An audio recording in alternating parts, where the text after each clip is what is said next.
Selamat malam dan shalom.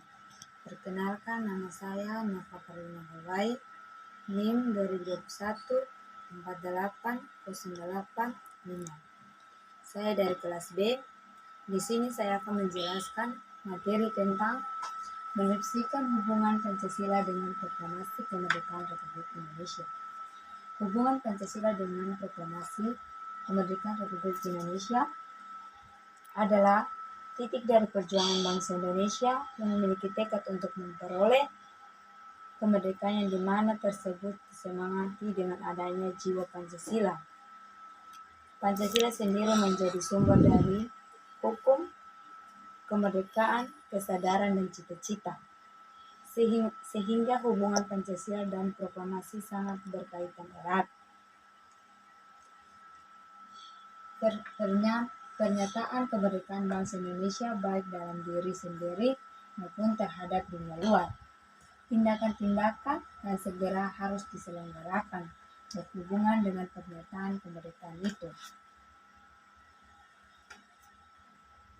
Nilai-nilai yang terkandung dalam Pancasila pada saat masa penjajahan sebelum datangnya proklamasi selalu dijelekan, direndahkan, bahkan diinjak-injak.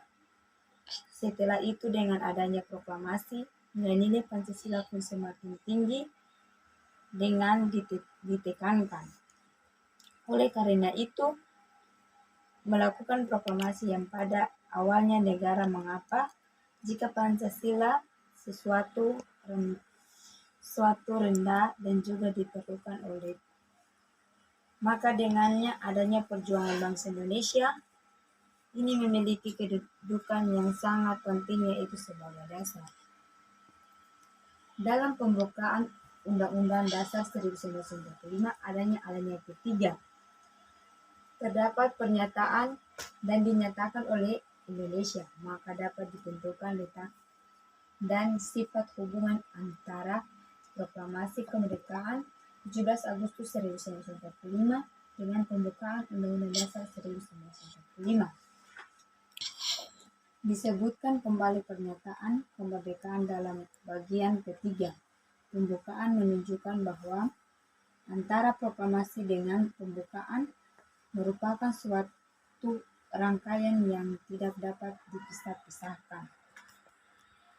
Kemudian ditetapkan pembukaan pada 18 Agustus 1945 bersama-sama ditetapkan Undang-Undang Dasar 1945 dengan Presiden dan Wakil Presiden merupakan realisasi bagian kedua proklamasi. Pembukaan hakikatnya merupakan pernyataan kemerdekaan rincian dari adanya cita-cita luhur yang menjadi sangat pendorong ditegangkannya kemerdekaan, adanya bentuk negara Indonesia merdeka, berdaulat, bersatu, adil, dan makmur dengan berdasarkan asas kerohaniannya Pancasila. Dengan demikian, sifat hubungan antara pembukaan dan proklamasi yaitu memberikan penjelasan terhadap dilaksanakannya proklamasi pada 17 Agustus 1945. Kemudian memberikan penjelasan terhadap laksanakan proklamasi pada 17 Agustus 1945 yaitu mengalahkan hak kodrat yang hak setiap bangsa dan kemerdekaan dan demi pula dengan Indonesia. Berjuang terus-menerus sampai pada akhir mengantarkan bangsa Indonesia ke depan pintu gerbang kemerdekaan Republik Indonesia. Memberikan penegasan terhadap dilaksanakannya proklamasi 17 Agustus 1945 yaitu bahwa perjuangan gigih menolak hak kodrat yang hak moral atas kemerdekaan yaitu adalah penjajahan atas bangsa Indonesia tidak sesuai dengan berkeadilan dan berkemanusiaan. Bahwa perjuangan bangsa Indonesia itu telah diadoi atau Tuhan Yang Maha Esa sehingga dapat akhirnya berhasil memproklamasikan kemerdekaan Republik Indonesia.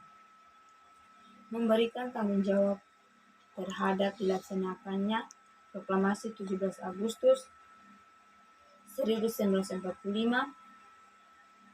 yaitu bahwa kemerdekaan bangsa Indonesia yang memperoleh melalui perjuangan luhur disusun dalam suatu Undang-Undang Dasar 1945 negara Indonesia yang berkedaulatan rakyat dengan berdasarkan kepada Pancasila. Dan di sini kesimpulan yang saya ambil, yang pertama, proklamasi kemerdekaan Republik Indonesia 17 Agustus 1945 adalah titik kulminasi perjuangan kemerdekaan bangsa Indonesia yang dimana mewujudkan cita-cita bangsa, yaitu membentuk negara Indonesia merdeka, bersatu dan berdaulat, sempurna untuk mewujudkan masyarakat Indonesia yang adil, makmur, melaksanakan Pancasila,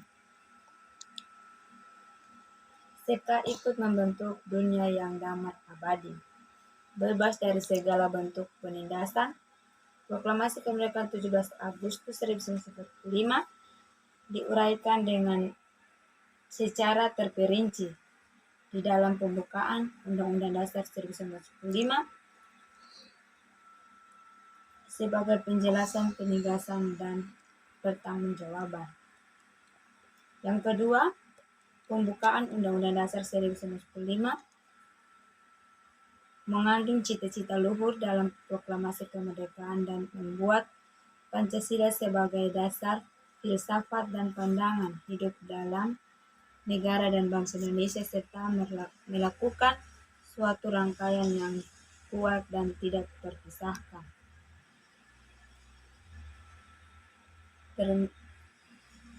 Inilah materi terakhir saya. Semoga bermanfaat untuk teman-teman dan guru. Sekian dan terima kasih. Shalom.